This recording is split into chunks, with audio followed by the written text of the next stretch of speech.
Yesterday we looked at substitution theorem, which said that any element in a network could be replaced by an independent voltage source or an independent current source, and the value of the independent voltage source would be the voltage that is present across that element. Similarly, if you choose a current source, the current source value would be the current flowing through that element. Okay. Now, this is of course for a particular set of other sources. It's not for, you can't replace an element by a voltage source generally. While all the other element values remain the same, you can do this one. Okay.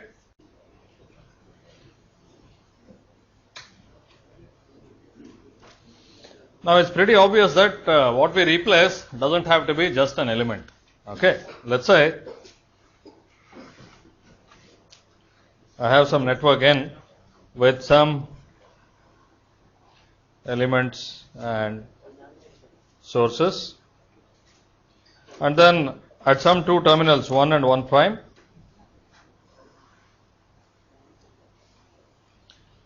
it's connected to some other element N1 which has certain elements and sources. The only condition I would impose is that there is no control source here which is based on a quantity here, and similarly there is no control source here that's based on a quantity over there. Okay. As long as that's the case, then let's say the voltage across this is some Vx and the current flowing this way is Ix, which obviously means this way also it would be Ix, right, by applying KCL to this entire thing.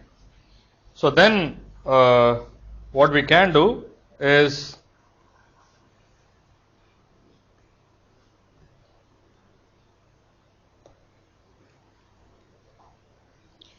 replace that entire network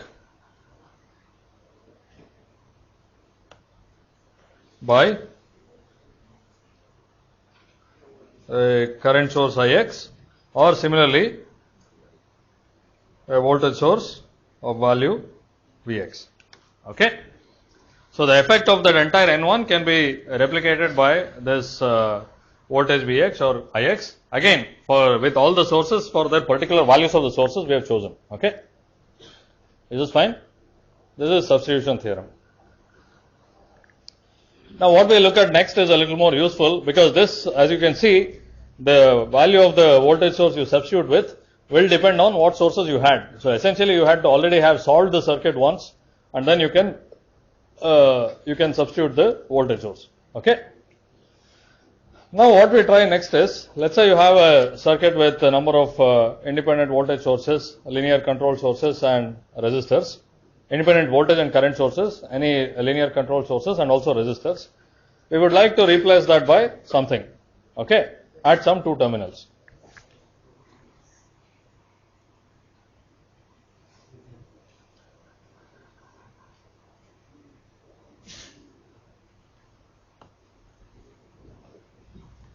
So let me keep the same picture again, and now I'll impose the condition that everything here is linear, that is, and the elements are linear, control sources are linear, and it can have independent sources which are non-linear, but they are sources. Okay. Now the question is, can I replace this entire thing with something much simpler? This could have thousands of resistors and then hundreds of control sources and hundreds of voltage and current sources. Can I replace that entire thing with something simpler, so that as far as these two terminals are concerned, the effect will be equivalent? Okay. Is the question clear? So what I mean is, let's say this network is connected to this N1, right, and it will produce some effect. Now let's say I connect it to something else. So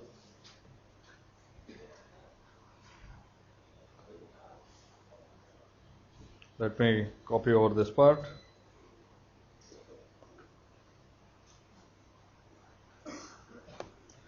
So let's say now I connect it to something else.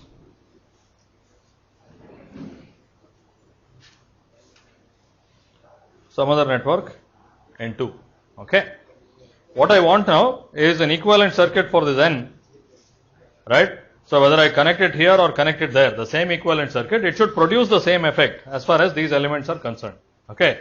Or in other words, as far as N1 is concerned, it shouldn't be able to detect whether I connected the original complicated network or the simplified one. Okay, so it's a true replacement for that, and many times that is required. Let's say you design some circuit which is quite complicated, and you may be able to, you may be required to give an equivalent of that, okay, for somebody else to analyze. They don't want to go into your circuit and analyze every aspect of it. You want only the equivalent effect. And if only these two terminals are accessible, what is important is the voltage across these terminals and the current through those terminals. Okay. So when I say equivalent, the voltage across those terminals and the current through those terminals should remain the same. That's what is meant by equivalent. What do you think I could replace this by?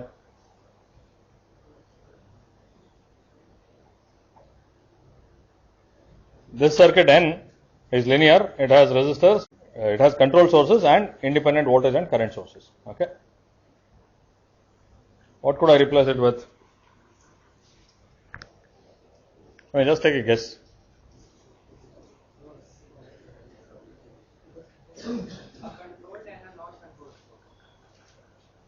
But how will I derive it from this? So let's see how to do this. Again, we can prove this. But to prove that, we will also make use of the substitution theorem. Okay. Now I could connect this to anything I want, but I know that the effect of this could be replaced to some current source, right? So what I will do is, I will take this circuit, which in effect could represent any network. Okay.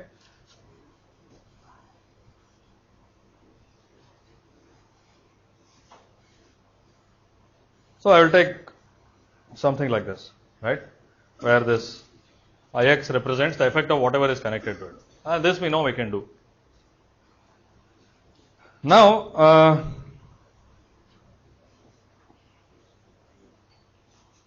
let's say you are given this circuit and also told that it's linear. How would you solve for this?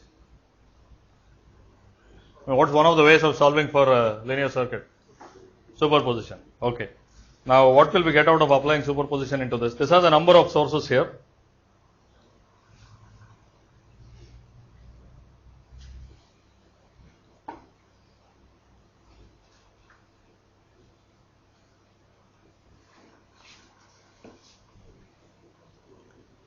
Now, I can split this into two cases, where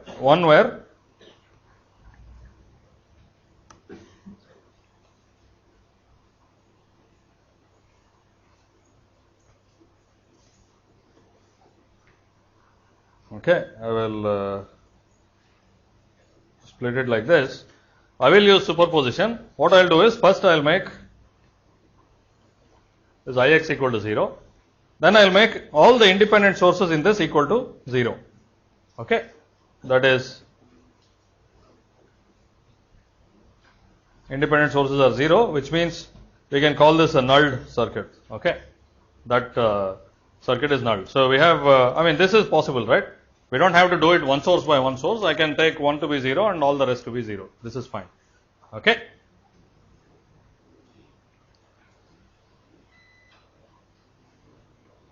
So what will be the general form of this voltage? So let's say this is, I call this Vx. Okay. So can you replace it by an ideal voltage source in series with a resistor? How? That's what we'll see. Okay. Now, what is the general form of this voltage Vx? In the second case, where I have nulled the circuit. Huh?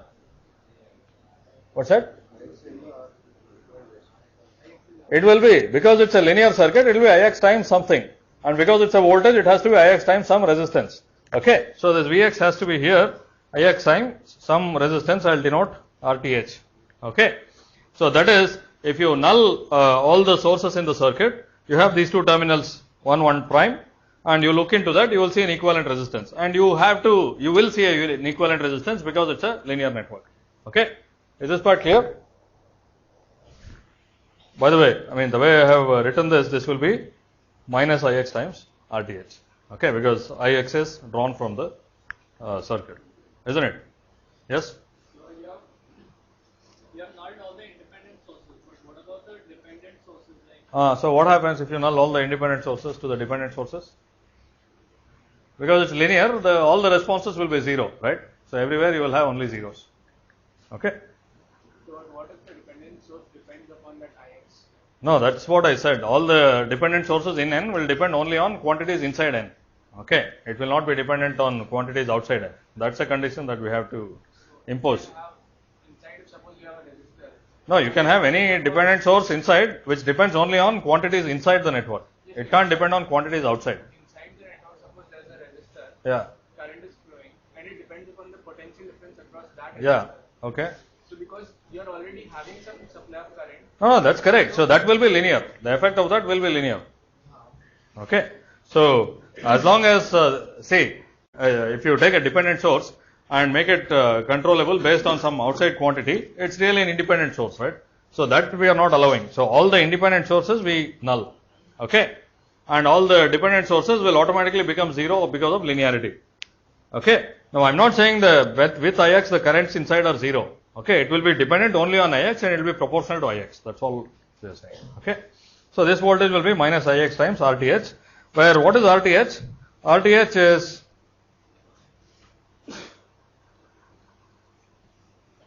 I'll say N and null. This means that all the independent sources have been nulled. So looking into these two terminals, you will see a resistance RTH. Okay. Is this fine? Is everyone convinced that you will see a resistance and nothing else? Because of linearity, right?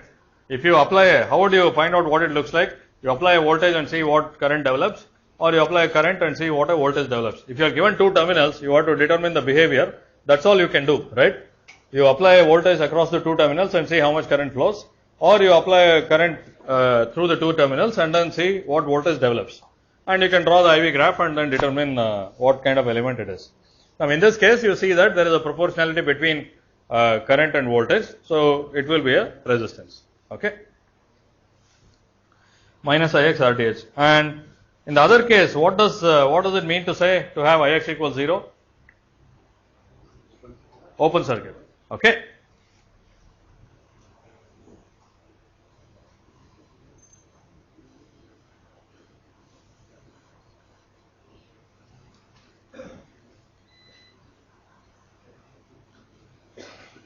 I will call this active, which means that all the independent sources are on. Okay. And you will develop some voltage here, VTH. Okay. So what is the total voltage Vx that develops here?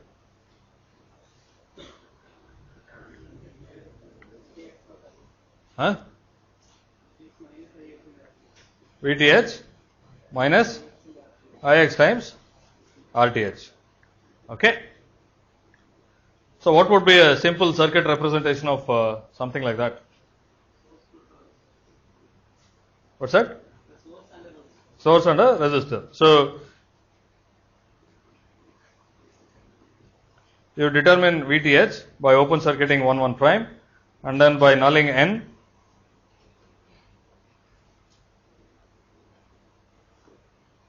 You determine the resistance looking into it,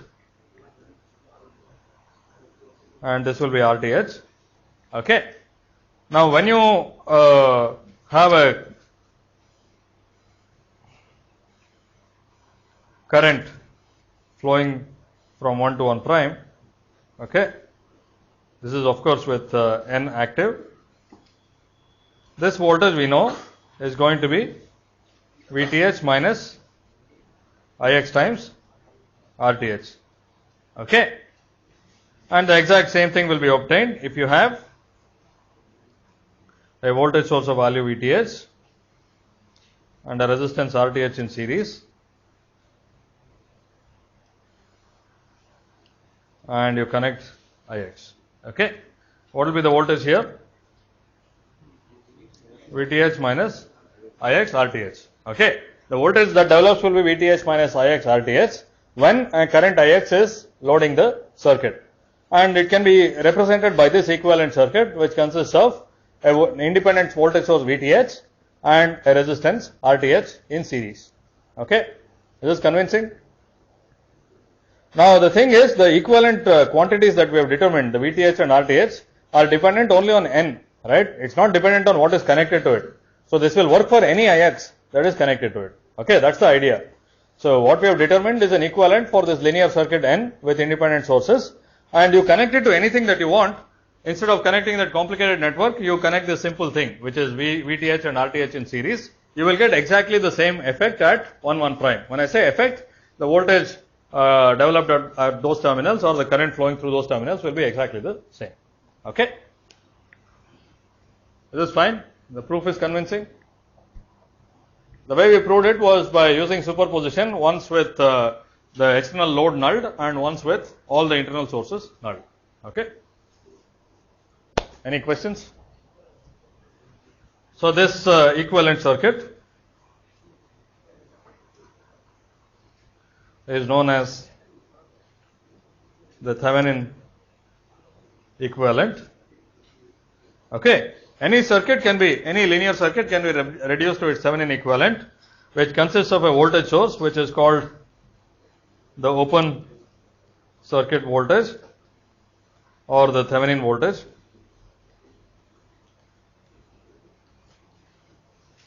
and this resistance is called the Thevenin resistance. Okay?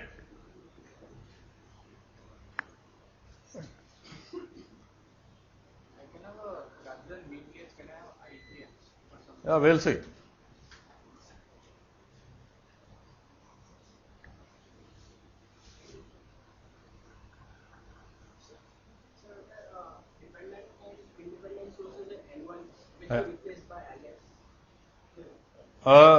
N1, whatever it is, will be replaced by X. Yeah. Anything. It can be. In fact, we have not used any property of N1. It can be nonlinear also. Okay. Because if it's nonlinear, it will be difficult to solve for N1. But it's not N1 we are replacing. It's only N. Okay. So, for instance, N1 could consist of a single nonlinear resistance. So, that is something with weird nonlinear IV characteristic. That also we can replace because it's only N that we have replaced. And that analysis you have to do separately of the nonlinear circuit. Okay. This business of putting Ix here is just to show that, see, this works for any value of Ix. So, that means that it will work for anything you connect there. That's the idea. That's all. Okay. Sir, what if the control source that depends on the voltage across the other side? Voltage across? The current source or whatever is that. Okay. You mean between these two nodes? Yes. Yeah, that's okay. That's fine, right? I mean, those two nodes are part of the circuit. Okay. So, across that, so you mean inside here there is some current source that depends on this voltage? That is okay. Because that will not invalidate the proof in any way, right? Because when Ix is non-zero and everything inside is zero, the effect of that will also be linear, isn't it? So this, the way to, I think linearity by now should be pretty obvious. If you have a single source, what will you have? You have this, let's say you use nodal analysis. You have this G matrix times the variable vector equals the source vector, where the source vector, everything is zero except one element. Okay, one element of that vector. So obviously everything, every part of every variable will be proportional to that one. Okay. So is that fine? Anything else? The only thing we are of course not allowing is anything inside N to be controlled by quantity outside. Okay. It's supposed to be a self-contained circuit. Okay. You can have any control sources inside. That's okay. But it should be also controlled by things inside. Why do we impose this restriction? What happens if it's controlled by things outside?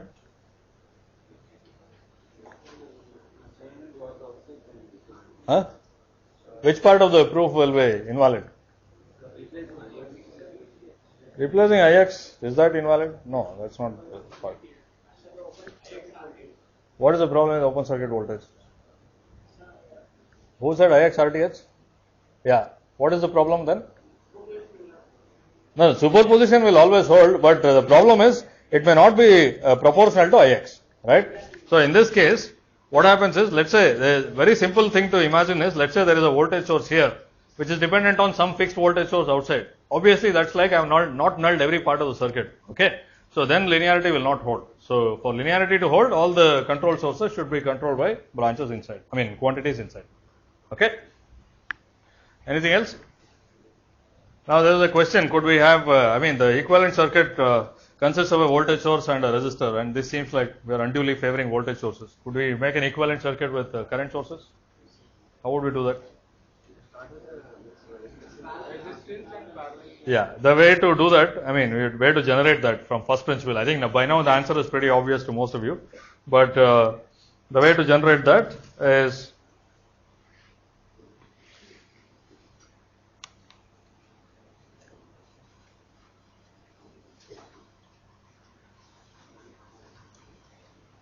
I will start with some Vx connected to it.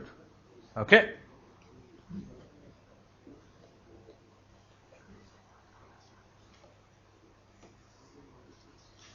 And this can be treated as a superposition of two cases.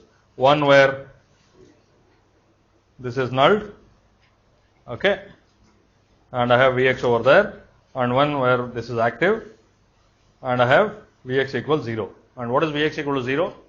Short circuit. Okay.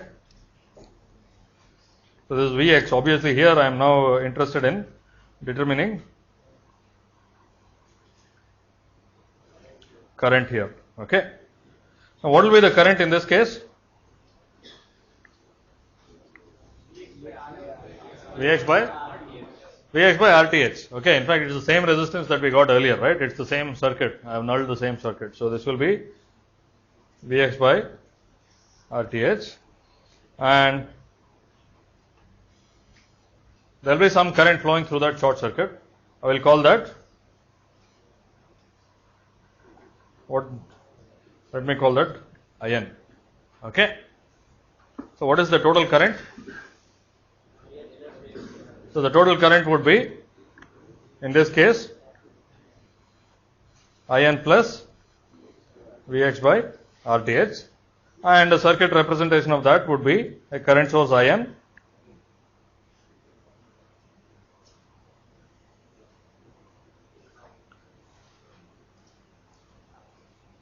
actually this is minus Vx by RTH in that direction. Okay, Vx is applied this way. So this current here, when the network was null, this is minus Vx by RTH. Okay, so this is just like before, IN minus Vx by RTH. Vx by RT. Because higher to lower, no? Current is going from higher to lower. No, Vx is applied this way, the current is flowing the other way. Okay. So if I apply Vx here, and this is RTH, so clearly the current that is flowing here will be IN minus whatever current is flowing through this, which is Vx divided by RTH. Okay. And this also is an equivalent representation between these terminals 1, 1 prime. Again, when I say equivalent, it's not equivalent for arbitrary quantities. It's equivalent for the voltage between those terminals and the current through those terminals. Okay. And this equivalent is known as the Norton equivalent, and for that reason typically this is also labeled Rn, but it's clear that the Thevenin and Norton equivalent resistances are exactly the same quantity. Okay, because all you are doing is you are nulling the network, and in one case you are measuring the resistance by applying a current, in the other case by applying a voltage. Obviously the answer will not depend on whether you apply a voltage or current. Okay, and there is one thing that you have to remember. Whenever you are given a two-terminal network, what will you do to figure out what's inside? You have to apply a voltage and measure the current, or apply a current and measure the voltage. Okay, that's a very, very general thing. That's what you will have to do. So whenever you are asked like what is the equivalent of this, or what is inside this box, I mean, if maybe given a black box with two terminals, you have to apply a voltage and find the current, or vice versa. Apply a current and find the voltage. And this IN is known as the Norton current, or the short circuit current for obvious reasons. Okay, and this is the Norton resistance.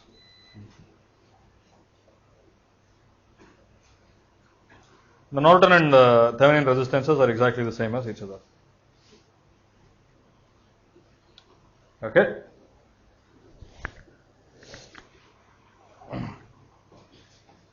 So any linear network N,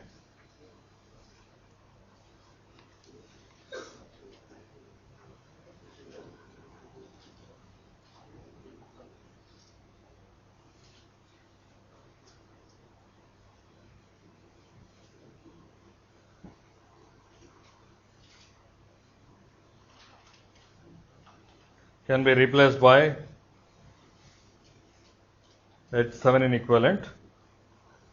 You find that these are very convenient representations and very, very frequently used, or by the Norton equivalent. And which of these two you use will depend on basically convenience. That's all that's there to it. Okay.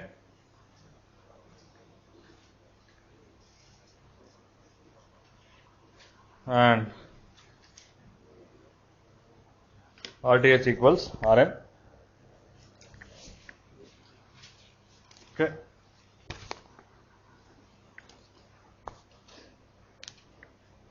Sai Sri, how will VTH be related to IN?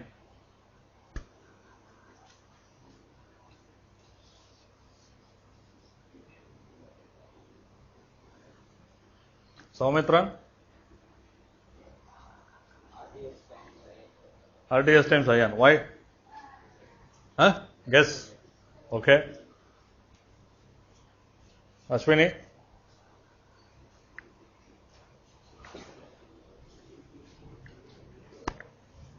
Manimaran? He says RTH times IN. First of all, at least it's dimensionally correct, so half marks. Then what else?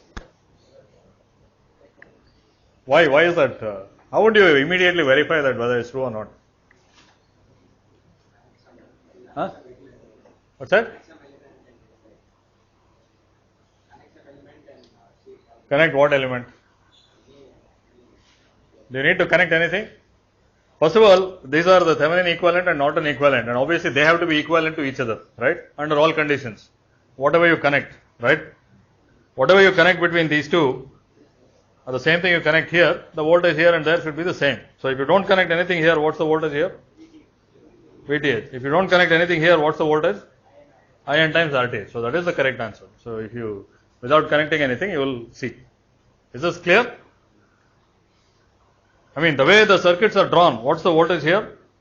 It's VTH. No current is flowing through this RTH. Similarly, here, all of this IN will flow through RN. So the voltage here is IN times RTH. So obviously, VTH is IN times RTH. Okay.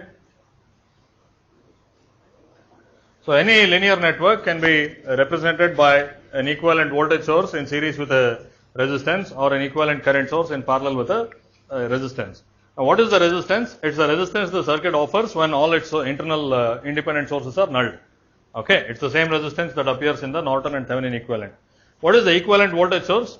You open circuit the two terminals where you are interested in finding the equivalent and find the voltage. It will obviously depend only on N, right? It doesn't depend on what else is connected to it once you open circuit it. So that will be this VTH. Similarly, you short circuit the two terminals where you are interested in finding the equivalent and find the current. Again, that will depend only on N. It has nothing to do with what you connect to it. So that will be the IN. So you can choose either VTH and RTH or VN and IN and RN as your equivalent. Which one you choose will depend entirely on convenience. Okay, just clear. And also the relationship must be clear. RTH equals RN and VTH equals IN times RTH. Okay. Any questions? What is the Thevenin equivalent of a current source? Sandeep Krishna.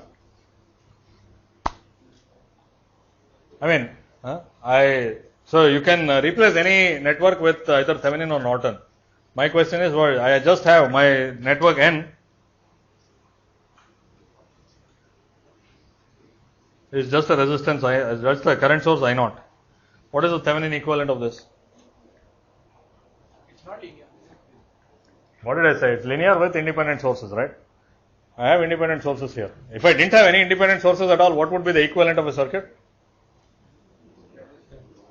Resistor, right? If I have a linear network with no sources inside, no independent sources inside, and I take two terminals, ask you what the equivalent is, what would be the equivalent? It will be some resistance, okay, which you can measure by applying a voltage and finding out how much current flows through it. Now I have just this current source. What's the Thevenin equivalent of this? So what is VTH? What is RTH?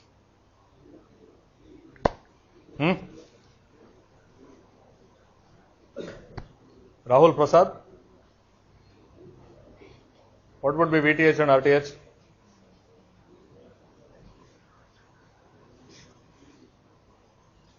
Shravani? Perukula, Shravani. Not here? Shravani. What is it? What should it be? Huh? What will be the value of VTH? How would you find the VTH? Why 0? Huh? RTH is infinity. So what's his VTH? Why 0? Because there's no potential. Sir, I can be viewed as not an equivalent with current source I and R and infinity. Yeah. So potential drop across 1 and 1 bar is 0. Why 0?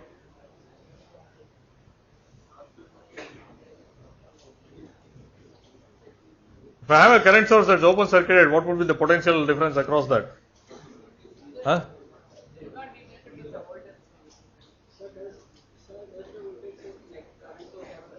No, it doesn't. Yeah.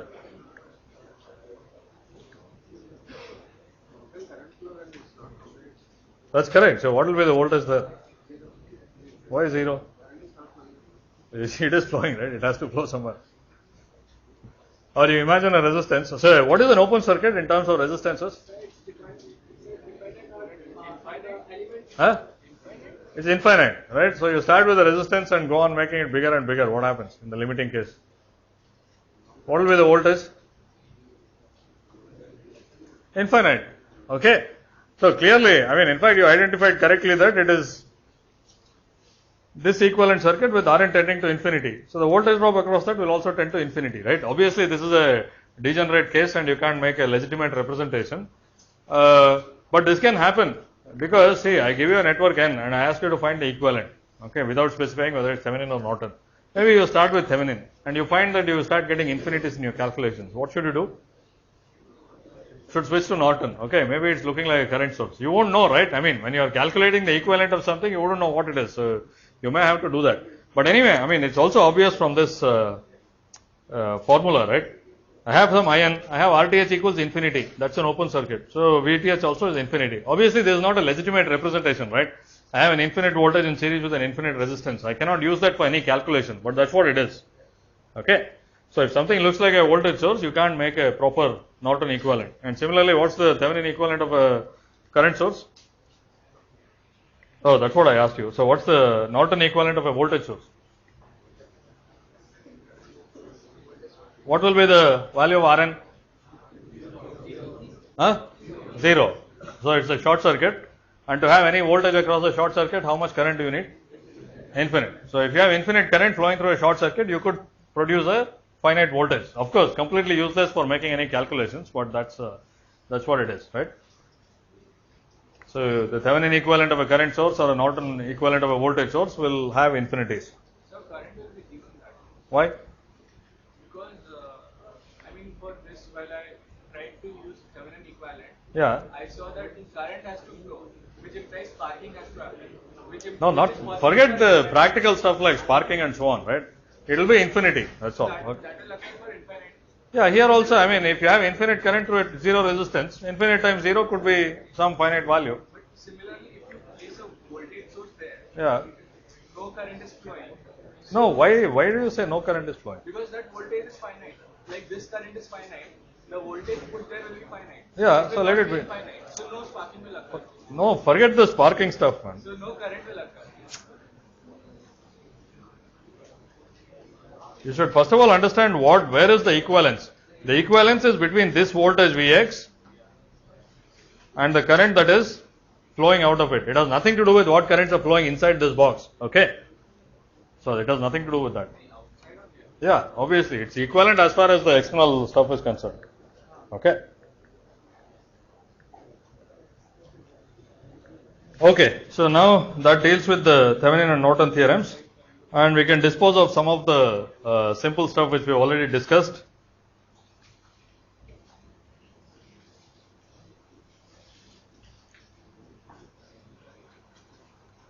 We have a voltage source equal to 0. It's the same as a 0 resistance, which is basically a short circuit. It enforces that VA and VB are the same. Okay. And similarly, we have an open circuit.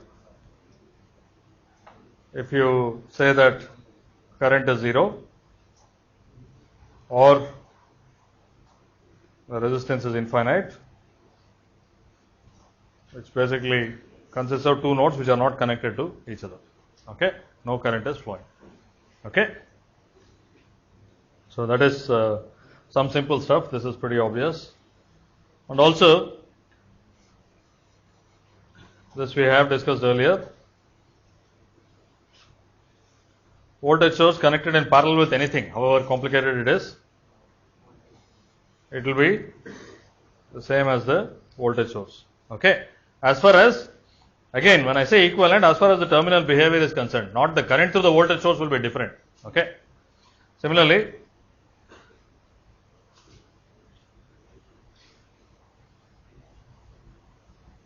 a current source in series with anything will be the same as the current source. Again, as far as the terminal behavior is concerned, that is the voltage at A and B. Okay, this is fine. So many of these things you can use to reduce your circuits on occasion. Okay.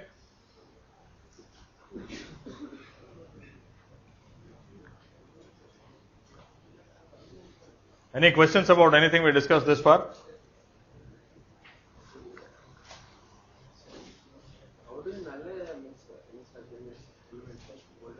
You set the voltage is equal to 0. No. You make the voltage source value equal to 0. I mean, you don't remove it physically from the circuit, right? Then you are changing the circuit. So what happens if you replace it by a 0 voltage source? If you have a voltage source, let's say you are asking, like, how do I find maybe we can work out an example.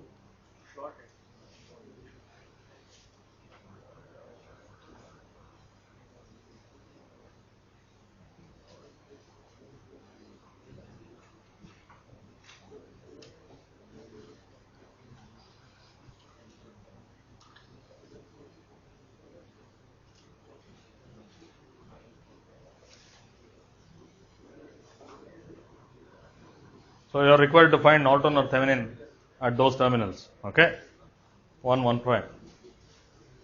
Now, please do this. Now, what is the meaning of nulling? What should I do?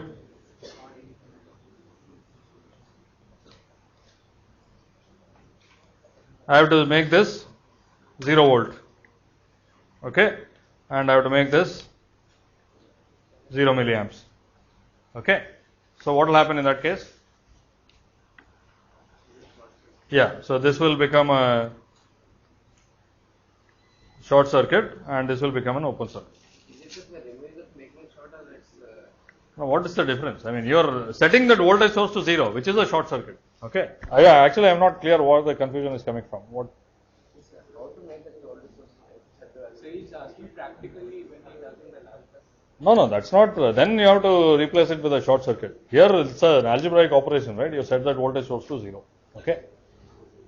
I mean, first of all, if you have, let's say, a power supply, it's possible that you could turn the knob to 0, right? That's possible. Okay. So let's say you have a voltage source whose value can be varied, you set it to 0. But in the lab, if you want to do it, you could also replace it with a short circuit. Okay. Please do the problem.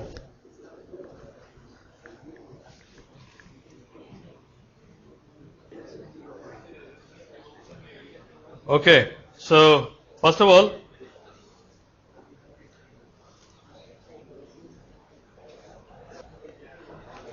now the equivalent resistance, that part is very easy because of the values chosen. You are supposed to find the equivalent resistance looking here, which is, first you find it here. What is that? That's 2 kilo ohm, parallel 2 kilo ohm, so that is 1 kilo ohm.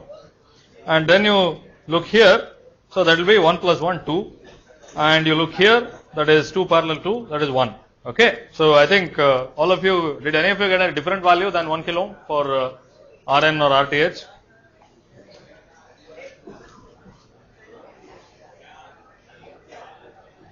Then the next thing is you can either find the open circuit voltage or the short circuit current.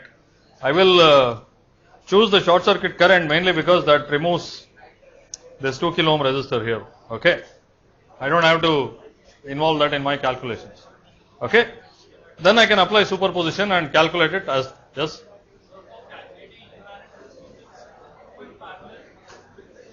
2 parallel with 2. Why 3? No, which side are you looking from? You have to look from 1, 1 prime. Yeah. 2 kilo ohm in parallel with 2 kilo ohm. Why? This 2 is in parallel with that 2.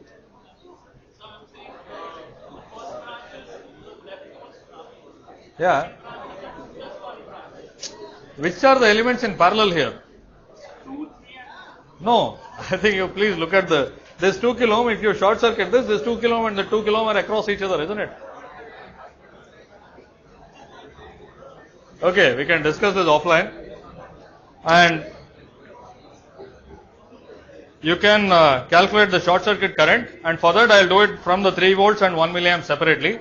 From the 3 volts, what happens is now I have 2 kilo ohm plus something. This is 2 by 3 kilo ohms, right? 2 kilo ohm and 1 kilo ohm in parallel. And that will be how much? 8 by 3 kilo ohms. Okay. So the current flowing this way would be 3 volt divided by 8 by 3 kilo ohm. And also 2/3 of that will flow here because of the current division between 1 kilo ohm and 2 kilo ohm. Okay.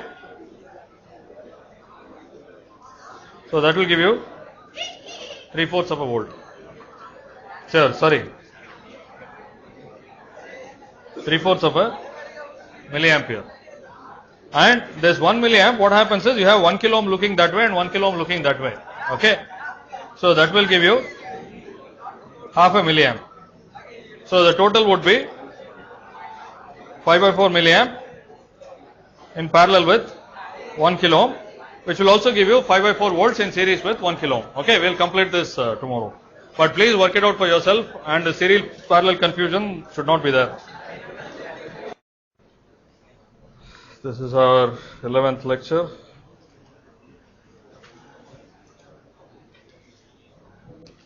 We were in the middle of working out some example problem on finding the Thevenin equivalent, but in the interest of time I will do it later because I want to finish some things by today's lecture so that you can solve the second tutorial which is due on Monday. Okay. Now the first of those things is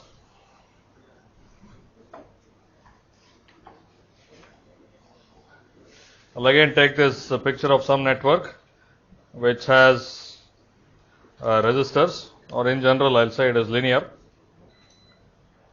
and has independent sources. Okay. Now let's say you're allowed to connect any load. I mean, the only thing we know is a resistor RL, and you can adjust the RL value to be anything you want. Now what should be the value of RL so that the maximum power is dissipated in RL, and what will be that power? Any ideas? What internal resistance?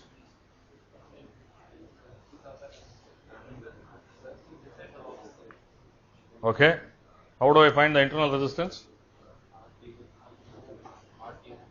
It's RTH. Okay. I think all of you know this theorem already. Do you know how to prove it also? Okay, we'll see very quickly. First of all, we'll use Thevenin's theorem. We could equally well use Norton's theorem. We know that any network with linear elements, which is resistors and linear control sources, as well as some independent sources, can be reduced to a series combination of a voltage source VTH and a series resistance RTH. Okay. If I call these terminals 1, 1 prime, 1, 1 prime,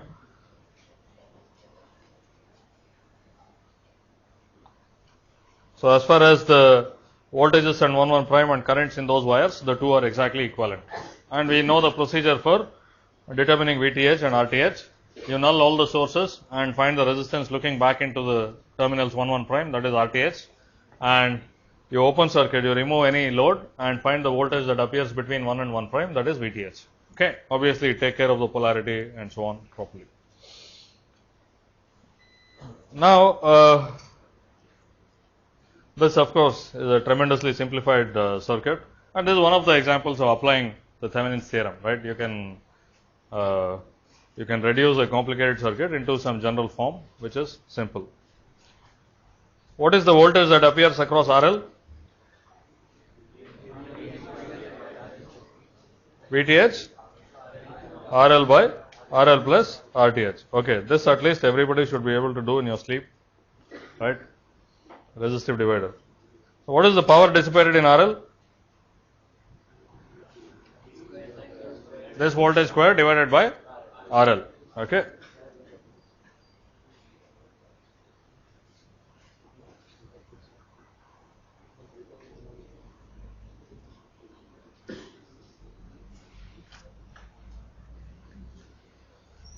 Okay.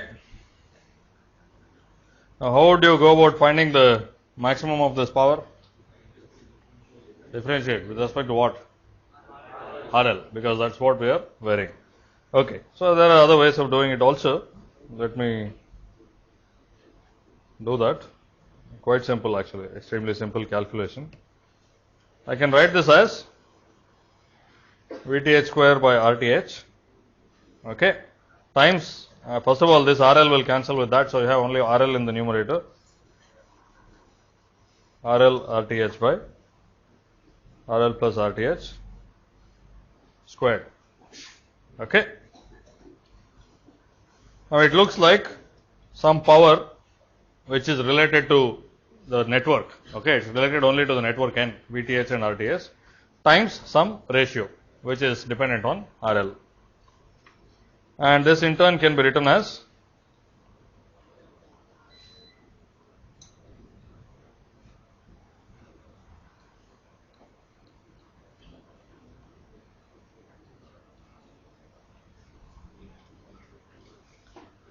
okay. And here what I will do is I will divide both terms in the denominator by the square root RL RTH.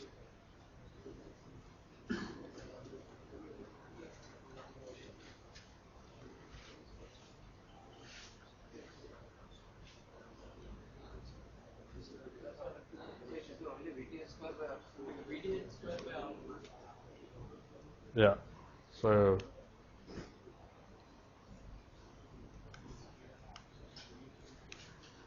it's VTH square by RTH. It's that power times this. Okay. Some quantity that has dimensions of power times that. So this part is independent of RL and the rest of it is dependent on RL. The numerator is 1. The denominator is something. What's the form of the denominator? X plus 1 by x. What is the property? Minimum 1, x is 1. Okay. X increases, 1 over x decreases, and it happens to be minimum when you reach x equals 1. Okay. So RL has to be equal to RTH in order for this quantity to be maximized. Okay. We have this in the new denominator, so the denominator has to be minimized. That will maximize this quantity, and also of course we have taken care that the rest of the terms are independent of RL. Okay. Or exactly the same result you will get by differentiating, which is also a trivial procedure. And what is the maximum power that you can get from this?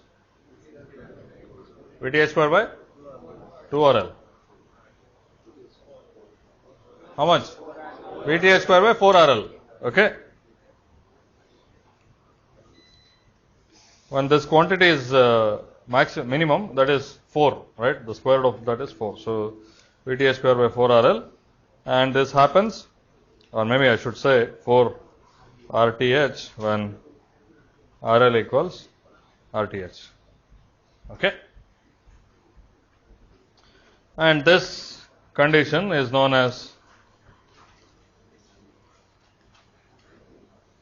maximum power transfer theorem. If you have a source with some source resistance RTH, then in order to draw maximum power from that, the load resistance has to be matched to the source resistance. It's also known as matching condition. The word matching has many different meanings in electrical engineering. This is one of them. Okay. It's called impedance matching. We don't know what impedance is yet. It's like resistance. We'll see later. So, under those conditions, you can draw maximum power from the source, and the maximum available power would be VTH square by 4 RTH, right? If you have VTH and RTH, you can never draw more power than this one. Of course, we are assuming that RL is positive and things like that. Okay? Yes? Yeah, you could get it equally easily, I would say. Why is it any more easy? Huh? Okay. You?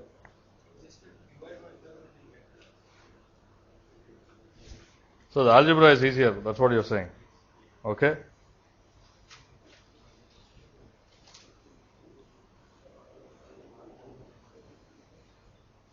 Possible. What is the power dissipated here? Ion? Yeah.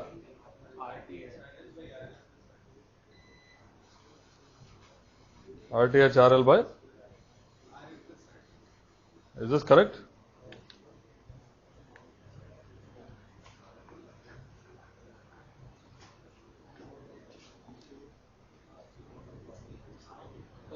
Correct. What? What is this power? Which power is this? This is the power delivered by ion. You want the power dissipated in RL. Okay. Okay. So, in fact, you can see that this will, when will this be maximum? RL is very large. Isn't it? Okay. So, you will get it. It will be equally complicated, but this type of algebra I would not even call complicated for you. Okay. Sir, if you take ion square, RTH square by RL plus RTH. No, answer can surely be obtained from this. Let's not go there. Okay. So, no, this is just ion square times the resistance that is connected across ion. But that's the power delivered by ion. But that's not what we are interested in. Okay. What we are interested in is the power that comes into RL. Now, this is, of course, a very simple thing once you realize it. Now, used very widely, okay, in many cases, because power is basically a precious quantity. One of the contexts is, let's say, you have an antenna receiving some radio signals, and it turns out that an antenna receiving a radiation can be represented by some voltage source in series with some resistance, which is called the characteristic resistance of the antenna. Okay, and the power coming to the antenna is usually very small. What do you have an idea of the order of magnitude? 10 to the minus 12, 14,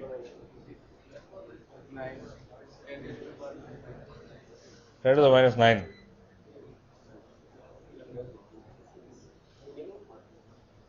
Something, yeah. Okay, so depends on, of course, which antenna, which context, etc. But the power received by your GSM mobile phone could be as low as 10 to the minus 13 watts or something like that. Okay, rather small power that's coming in. So it's important to extract all of it into the radio. Okay, because the radio responds to the signals received, and then the power coming is already very small. And if you waste some of it, it will be even harder to figure out what the signal is saying. Okay. So, in radios in particular, in radio receivers, this power transfer is very important. But that's not the only case. I mean, there are lots of other cases where it's extremely important. Okay. So, that's about maximum power transfer theorem. Any questions? You had seen, all of you had seen